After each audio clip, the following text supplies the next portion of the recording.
Vous Bonjour à êtes tous. directrice générale de l'UNESCO, ancienne ministre de la Culture et de la Communication sous François Hollande. Vous organisez aujourd'hui à l'UNESCO un colloque sur la circulation des biens culturels et sur le patrimoine en partage. Un sujet extrêmement brûlant. Pourtant, si on écoute certains acteurs, on vous a fait un petit montage, Audrey Azoulay, par exemple, le ministre des Affaires étrangères du Bénin, Emmanuel Macron, ou le ministre d'État du Bénin, Pascal Koupali, on a l'impression que tout le monde est d'accord. Écoutez. Le Bénin réclame la restitution de ses œuvres parce que c'est des choses qui nous appartiennent. C'est un bien public, c'est un bien national et ces biens sont liés à notre histoire, à notre culture. Je veux que d'ici 5 ans, les conditions soient réunies pour des restitutions temporaires ou définitives du patrimoine africain en Afrique. Cette demande de restitution se justifie par le fait que notre pays veut mieux faire connaître à ses populations la valeur de nos biens culturels et historiques à l'étranger. Alors si tout le monde est d'accord, Audrey Azoulay, pourquoi ce colloque? Qu'est-ce qui coince au fond? Ce qui est intéressant, d'abord, c'est que c'est une question très ancienne. Mais à chaque époque, elle se pose peut-être de façon différente. Et aujourd'hui, on voit bien qu'il y a un mouvement, peut-être, je dirais, plus éthique que juridique sur cette question-là. C'est-à-dire on la regarde différemment. La jeunesse, les artistes, les politiques envisagent cette question des patrimoines de façon différente parce qu'on l'entendait dans les interventions. Derrière le patrimoine, ce qui se joue, c'est des questions à la fois d'identité, des questions, on l'entendait aussi, de développement et de tourisme dans les mots d'un des ministres. Et donc pourtant, le cadre juridique qui définit cette question n'est pas du tout celui-là. Aujourd'hui, on a comme cadre juridique une convention qui date des années 70, qui est d'ailleurs une convention qui a été faite à l'UNESCO, qui pose un principe, mais qui ne vaut pas pour tout ce qui concerne la période d'avant 1970, qui fait quand même beaucoup. Et puis, en droit français, s'agissant du droit français, un principe que ce qui est dans les collections publiques reste dans les collections publiques. Donc en fait, tout est à inventer, du point de vue juridique, mais pas seulement. Et c'est le but aussi de ce colloque, c'est-à-dire ne pas s'enfermer dans des questions juridiques, mais de voir quelles peuvent être des formes aujourd'hui d'échange, de partage, de coopération, au-delà de la seule question des droits juridiques de propriété sur les œuvres. Pour situer l'ampleur du problème, Audrey Azoulay, on dit que plus de 90% des biens culturels de l'Afrique sont aujourd'hui en dehors de l'Afrique. Y a-t-il une possibilité de remédier rapidement à ce chiffre qui est quand même exorbitant? Alors, c'est un chiffre qui est contesté par certains, notamment par certains Africains, mais qui pose la question d'une éventuelle spécificité de la question du patrimoine africain par rapport à l'ensemble des patrimoines. Et c'est pour ça que je crois que c'est la raison pour laquelle, en France en tout cas, la question est traitée d'abord sur le sujet du patrimoine africain, avec un rapport qui a été demandé par le président de la République à 2 éminents experts. Et donc, ce qu'il faut faire, c'est justement se mettre tous autour de la table, et ne pas être non plus dans un face-à-face stérile bilatéral, je crois, mais regarder ce qui se passe ailleurs, parce qu'il se passe des choses ailleurs, pas seulement entre la France et l'Afrique, il se passe des choses dans d'autres pays européens, il se passe des choses en Amérique, il se passe des choses en Asie, et donc c'est tout ça qu'on va confronter aujourd'hui. Mais alors, la question qui est posée, c'est de savoir en fait comment on peut aujourd'hui modifier la loi, puisque la loi dit qu'un bien qui est dans une collection publique ne peut pas être restitué. Est-ce qu'on peut changer cette loi, Audrey Azoulay? Les lois peuvent toujours être changées, mais je dirais que si on prend la question uniquement par l'angle juridique, on s'expose, je pense, à une impasse. Il faut partir de façon plus large, dire pourquoi, comment, qu'est-ce qu'on peut faire. Et puis, ce n'est pas uniquement la question de transférer des droits de propriété, mais c'est aussi des coopérations techniques. C'est aussi, comme on a trouvé des solutions d'ailleurs dans le passé, avec des prêts à long terme, avec des regards croisés d'artistes qui sont très importants aussi. Et je dirais que changer la loi, c'est ce qui peut venir couronner ce processus. Mais ne pas commencer par les questions uniquement juridiques. Ça veut dire quoi? Ça veut dire concrètement, qu'est-ce que vous pourriez envisager si vous n'envisagez pas de restitution, puisque c'est ce que vous semblez sous-entendre quand vous dites ne pas s'arrêter aux questions juridiques? Non, ce que je veux dire, parce que de toute façon, l'UNESCO n'a pas vocation, là on vous parlait du cas français en l'espèce, mais ce que je veux dire, c'est que ce n'est pas uniquement des questions juridiques et que le droit, comme très souvent le droit international, il sera modifié quand les mentalités évoluent. Et que si on s'arrête à la question purement juridique, on n'avance pas. Alors justement, pour les autres pays, puisque cette question, elle se pose aussi, elle se pose par exemple pour l'Angleterre, pour tous les pays qui généralement ont eu des colonies d'ailleurs, qu'est-ce qui pourrait être fait pour organiser cette circulation des biens culturels à laquelle l'UNESCO tient ? Alors, qui peut aller jusqu'à la restitution, évidemment. C'est simplement qu'il faut prendre toute la variété. Et ça va être l'objet justement des débats que nous aurons aujourd'hui pour montrer des expériences qu'il y a eu en l'espèce sur des questions d'inventaire national qui sont réalisées en coopération, des travaux d'historiens pour les provenances, des recherches qui n'ont jamais été faites parfois dans certains musées. Et on va voir à travers 5 grands exemples ce qui a pu être fait, qui en général d'ailleurs a abouti à des restitutions. Lesquels par exemple ? Donnez-nous des exemples de ces restitutions ou en tout cas de cette circulation des biens culturels. Bon, par exemple, on va regarder ce qui s'est passé sur tout ce qu'il y a eu comme pillage autour de la civilisation khmer au Cambodge et qui a donné lieu à des restitutions. Donc on va expliquer, reprendre, cheminer avec à la fois les experts et aussi les politiques qui vont nous dire leurs opinions et comment ils veulent aller plus loin. Cette question se pose-t-elle différemment dans le cas de restes humains, de dépouilles ? Est-ce que là on peut imaginer quelque chose de différent ? Alors la France est concernée par exemple avec la question des ossuaires algériens. Est-ce que vous imaginez autre chose, Audrey Azoulay ? Je crois que sur la question des restes humains, la sensibilité a été tout de suite plus forte. Il y a l'exemple aussi d'une tête maori qui a été restituée, pour lequel en France, la loi a été modifiée pour permettre de sortir des collections ces restes, parce qu'on sent bien un choc, on sent bien une réticence même de l'opinion publique quand on en parle, alors que ça pouvait paraître tout à fait normal il y a 200 ans. Donc on voit bien que les mentalités évoluent et que c'est peut-être cette question des restes humains qui a été à l'avant-garde et qui a tout de suite permis des restitutions, d'ailleurs en changeant la loi. Parce qu'encore une fois, c'est quand les perceptions changent, quand les mentalités changent, qu'on peut après faire évoluer le droit. Et je citerai d'ailleurs, si vous permettez, un exemple même de culture, je dirais, populaire, dans le film Black Panther, qui a eu un succès exceptionnel ces mois derniers. Il y a une scène qui se passe dans un musée britannique avec la question d'œuvres pillées. Et on voit bien que cette question, elle est présente. Elle est présente aujourd'hui dans la jeunesse, elle est présente dans la société et elle appelle à des solutions nouvelles. Alors cette restitution, déjà, elle est compliquée lorsqu'on a affaire à un État, lorsqu'on a affaire à ce que l'on appelle par exemple un peuple premier. Je pense à la Colombie-Britannique où là, il y a aussi des questions donc, de restitution des biens à des tribus. Qu'est-ce que l'on peut faire concrètement ? Il y a une chose qu'on remarque quand même souvent, c'est que pour éviter de restituer, on se pose la question de mais que vont-ils faire des œuvres et où vont-ils les mettre ?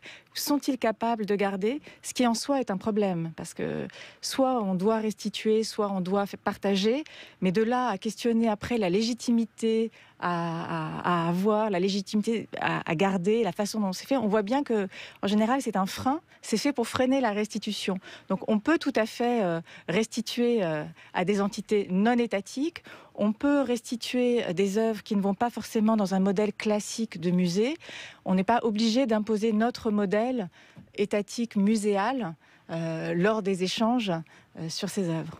Bon, après tout, lorsque l'UNESCO réfléchit sur la circulation des œuvres, la mission même d'ailleurs de l'UNESCO est de considérer qu'il y a un patrimoine mondial de l'humanité sur le plan culturel, qu'au-delà donc de la possession des hommes, il y a quelque chose qui dépasse le cadre national. Vous faites beaucoup d'actions d'ailleurs en ce sens, Audrey Azoulay, y compris d'ailleurs pour des villes qui ont été martyrisées par la guerre.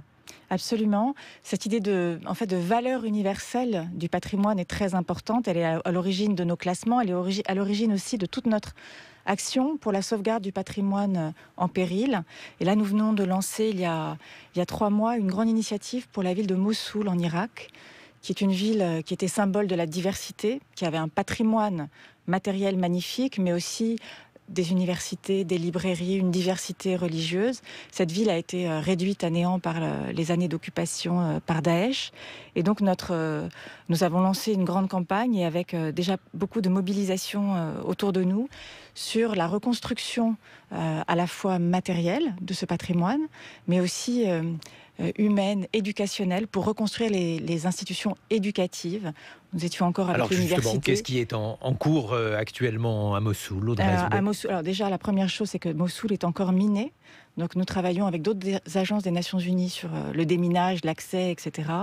Mais d'abord, nous voulons faire revivre cet esprit de Mossoul et pour ça, le faire partager à tous à travers l'UNESCO.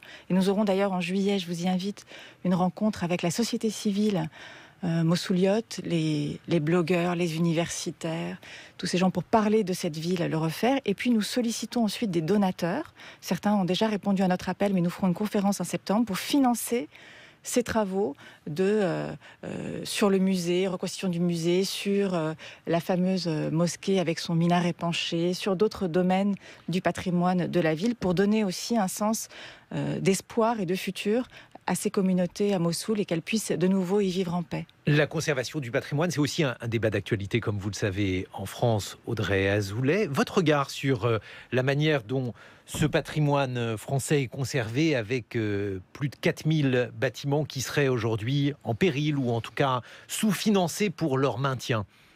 D'abord, je pense que c'est un enjeu majeur parce que ça fait partie de ce qu'est la France, de ce qui nous relie les uns aux autres, les Français, et aussi ce qui est notre attractivité. Donc c'est un enjeu majeur. Quand je voyage à travers le monde, je ne pense pas qu'on puisse dire que le patrimoine français soit en péril. La France a quand même eu une politique d'entretien, de soutien de son patrimoine formidable, mais bien sûr le chantier est immense et on a toujours des besoins, on a toujours la nécessité de participer au financement, à la sauvegarde de ce patrimoine. Et je trouve qu'il est intéressant qu'en ce moment, justement, on en parle beaucoup à travers l'initiative de l'auto du patrimoine. C'est très bien, ça amène un peu plus d'argent, mais surtout ça fait, je pense, prendre conscience aussi aux Français de la diversité de ce patrimoine qu'on a souvent tendance à ramener à quelques pièces maîtresses. Et lorsque le patrimoine français est un patrimoine qui a été pillé ou alors emprunté, l'exemple le plus classique et le plus évident, c'est évidemment l'obélisque qui est à la Concorde. Qu'est-ce que l'on peut faire? Quel est votre regard, Audrey Azoulay? L'ensemble, si vous voulez, quand on se promène dans nos musées, cette question est toujours là. C'est le produit de l'histoire et encore une fois, c'est aussi vieux que le monde. Mon regard en tout cas, c'est que ce qui est important, c'est que ce patrimoine vive, soit partagé et soit expliqué. Qu'il ne soit pas une donnée sèche, expliquer l'histoire, comment cet obélisque est arrivé là. Mais si les Égyptiens voulaient retrouver leur obélisque, qui n'est pas le cas aujourd'hui, quel discours à tenir? Ça n'aurait pas de sens que de vouloir revivre et refaire l'histoire à rebours complètement. Le patrimoine, place de la Concorde, il a vécu depuis une nouvelle vie. Mais simplement, ça peut être un instrument d'abord de vie, de dialogue, d'explication et d'histoire. Restituer, c'est aussi savoir à qui on restitue. Il y a un certain nombre de pays qui ont un patrimoine d'une grande richesse, qui sont aujourd'hui des dictatures. Je pense par exemple à la Syrie. Et quand on restitue des œuvres ou quand on discute avec des dictatures, comment faire pour à la fois la préservation des œuvres et pour concilier ça avec les droits de l'homme ou la priorité des droits de l'homme? La Syrie, c'est un exemple intéressant, parce que notamment pour l'UNESCO. Parce que vous savez qu'il y a un patrimoine qui a été martyrisé, détruit, et on a tous en tête l'exemple de Palmyre et de son conservateur qui est resté jusqu'au bout et qui a été assassiné sur place. Et par exemple, la question se pose pour nous, pour l'UNESCO, de quelle intervention en Syrie. Et dans les conditions actuelles, dans les conditions tragiques que l'on sait, avec les souffrances que l'on connaît pour le peuple syrien qui a quand même vécu le martyre et qui continue de le vivre, eh bien nous nous limitons à des interventions techniques et d'urgence, alors qu'il y aurait tant à faire sur le patrimoine, mais ce n'est pas possible d'agir de façon durable dans les conditions politiques actuelles. C'est pas possible parce que moralement c'est impossible. Vos interlocuteurs sur place, que disent-ils? On a assez peu de contacts en réalité avec le régime actuel, et c'est à la fois une question morale, technique, sécuritaire, enfin autant de bonnes raisons pour aujourd'hui se limiter à vraiment l'urgence l'humanitaire pour le reste des agences des Nations Unies, mais pour l'UNESCO, vraiment l'assistance technique d'urgence, alors que nous aurions énormément à faire sur place dans le long terme, mais avec plus de moyens, et j'espère que nous y arriverons un jour. On voit bien que le sens, la notion même de patrimoine, elle évolue, elle est de plus en plus immatérielle. On parle par exemple du menu français comme données, ou en tout cas comme partie intégrante du patrimoine. Qu'est-ce que vous en pensez ? Je pense que le patrimoine immatériel, qui est d'ailleurs reconnu par l'UNESCO, de la même façon que le patrimoine matériel, nous avons des listes du patrimoine immatériel universel avec des traditions, des chants, de l'artisanat. Je pense que c'est extrêmement important parce que c'est ça aussi qui fait la fierté des gens, qui fait la cohésion de certaines communautés et qui a une valeur universelle. Et à travers le patrimoine immatériel, à travers des danses, à travers des musiques, on retrouve aussi l'histoire de migration, l'histoire de communauté. La gastronomie entre aussi beaucoup dans le patrimoine immatériel, parce que c'est là aussi que se reflète l'histoire des hommes. Alors il y a par exemple une pétition avec notamment des architectes qui demandent le classement de Notre-Dame-des-Landes au patrimoine de l'humanité. Qu'est-ce que vous en pensez, Audrey Azoulay ? Alors, cette demande ne nous a pas été portée par la France. Mais écoutez, je la fais à ce micro. C'est un lieu où des hommes ont inventé, ont créé des choses. Qu'est-ce que vous en pensez ? À ce moment-là, si la France en faisait la demande, il faudrait voir quelle est la valeur universelle. Alors, il va falloir voir ça avec Emmanuel Macron, Gérard Collomb. Absolument. Je me délecte par avance de cette scène. Vous avez été ministre de la Culture, vous l'avez été peu de temps. François Hollande a décidé de ne pas se représenter. Qu'est-ce que vous auriez continué à faire si vous aviez eu le temps de poursuivre votre mission, Audrey Azoulay ? C'est difficile de répondre à cette question, mais je suis fière de ce que nous avons fait, en tout cas. Quels sont les points, justement, qui vous paraissent particulièrement importants ? Qu'est-ce qui, à l'actif de la politique culturelle de François Hollande, doit être souligné ?